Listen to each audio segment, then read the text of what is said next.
پرانے زمانے سے یہی رواج چلا آ رہا ہے۔ ادھر گھر میں چونٹیاں نظر آئیں اور ادھر بڑی بوڑھیوں نے مٹھی بھر آٹا کونوں میں ڈال دیا۔ چونٹیوں سے بھی نجات اور صدقے کی نیکی مفت میں۔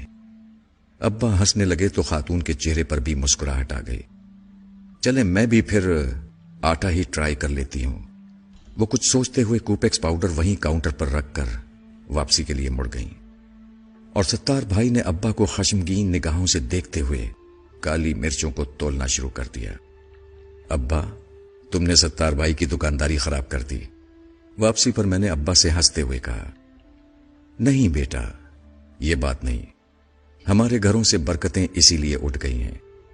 لوگ اللہ کی مخلوق کا خیال رکھنا بھول چکے ہیں۔ پہلے کسی گھر کے سامنے کتا بھی آ کر بیٹھ جاتا تھا تو گھر کی خواتین اس کے سامنے بھی کچھ نہ کچھ بچا کھچا سالن روٹی رکھ دیا کرتی تھی، مگر اب ایسا نہیں ہوتا، کیونکہ اب روٹیاں بھی گن کر پکائی جاتی ہیں۔ برکتیں کہاں سے آئیں گی پھر؟ اس قوم پر بام نہ گریں، زلزلے نہ آئے، سیلاب نہ آئے تو اور کیا ہو۔ ابا تاسف کے اظہار کے ساتھ ساتھ مجھے آسان زندگی کے گر سمجھانے کی کوشش بھی کر رہے تھے۔ عرصہ گزر گیا، میں بھی اس واقعے کو بھول گیا۔ پھر ایک دن بڑے بھائی جان کے ہاں جانا ہوا۔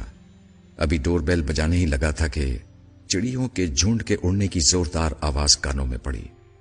چونک کر اوپر دیکھا تو پتا چلا کہ مین گیٹ کے دونوں جانب مٹی کے کنڈے رکھے تھے، اور ان کنڈوں سے چند لمحے قبل یقیناً وہ چڑیا دانا چگ رہی تھیں، اور اب میری آمد سے ڈر کر انہوں نے اڑان بھری تھی، مگر ابھی بھی وہ اڑ کر دور نہیں گئی تھیں، بلکہ اوپری منڈیر پر ادھر ادھر پھدک کر میرے جانے کا انتظار کر رہی تھیں۔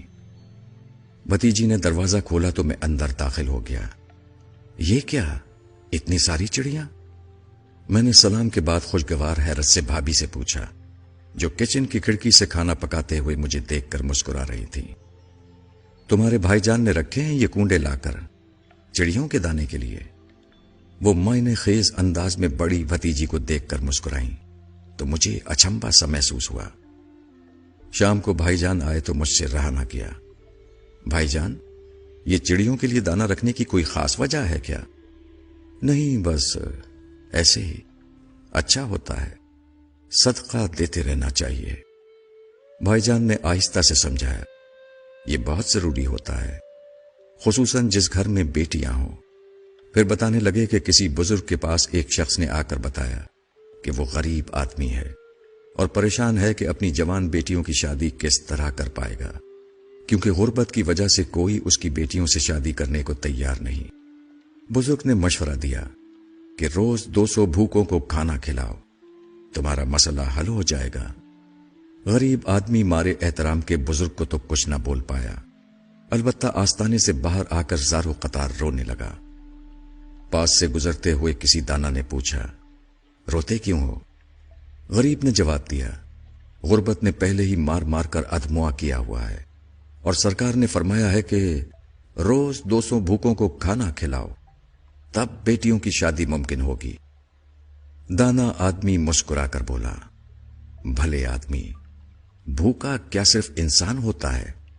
اللہ کی مخلوق چھوٹی ہو یا بڑی، بھوک تو سب کو ستاتی ہے۔ اگر تم ایک مٹھی آٹا بھی چونٹیوں کو ڈال دو گے تو سمجھو تمہارا صدقہ ہو گیا۔ دانا آدمی تو یہ کہہ کر اپنی راہ چل دیا، اور غریب اپنی ناقص عقل پر ہنستے ہوئے اپنے گھر کو چلا۔ کچھ عرصے بعد ہی صدقے کی برکت سے نہ صرف وہ اپنی بیٹیوں کے فرائض سے سبکدوش ہوا، بلکہ گھر میں بھی خوشحالی آ گئی۔ بھائی جان جس وقت یہ واقعہ ہم کو سنا رہے تھے، مجھے ابا کی مٹھی بھر آٹے والی بات یاد آ رہی تھی۔ میں نے آنے والے دنوں میں دیکھا کہ بھائی جان نے اپنی چاروں بیٹیوں کی شادیاں ان کی صحیح عمر میں بالکل درست موقع پر کر دیں۔ شاید اسی لیے جب میں نے اپنا گھر لیا تو سب سے پہلے اپنے دروازے کے پاس چڑیوں کے لیے دانہ رکھ دیا۔ کئی بار گھر بدلا، ہر بار یہ چڑیا، کبوتر اور کوے میرے رزق کی آسانیوں کا سبب بنتے رہے۔ بیماریاں بھی آئیں، پریشانیوں نے بھی گھیرا تنگ کرنے کی کوشش کی، مگر ہمیشہ یہ پرندے مجھے آسرا دیتے رہے۔ ان مال عسر یسرا کے معنی سمجھاتے رہے، اللہ رب العزت کی بڑائی کا یقین دلاتے رہے۔ الحمدللہ سما الحمدللہ۔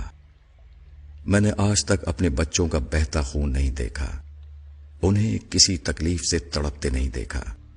ایک وقت ایسا بھی آیا جب میرے گھر کا سب سے بڑا مسئلہ یہ تھا کہ ہماری مرغی کڑک ہو جانے کے باوجود انڈوں پر کیوں نہیں بیٹھ رہی ہے، اور یہ وہ دور تھا جب میرا گھر کبوتروں والا گھر کے نام سے مشہور ہو چکا تھا۔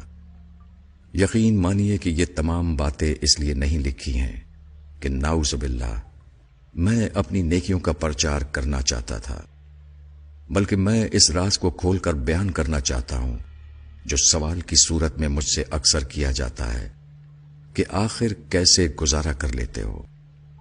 ہم سے تو نہیں ہوتا۔ میں نے اپنی زندگی کو اسی ننھی مخلوق کی خدمت کر کے آسان بنایا ہے۔ تمام بڑائیاں اس رب کے لیے جس نے مجھے اس قابل بنایا کہ میں یہ کر سکوں۔ اللہ ہم سب کو صدقات کی توفیق عطا فرمائے، آمین۔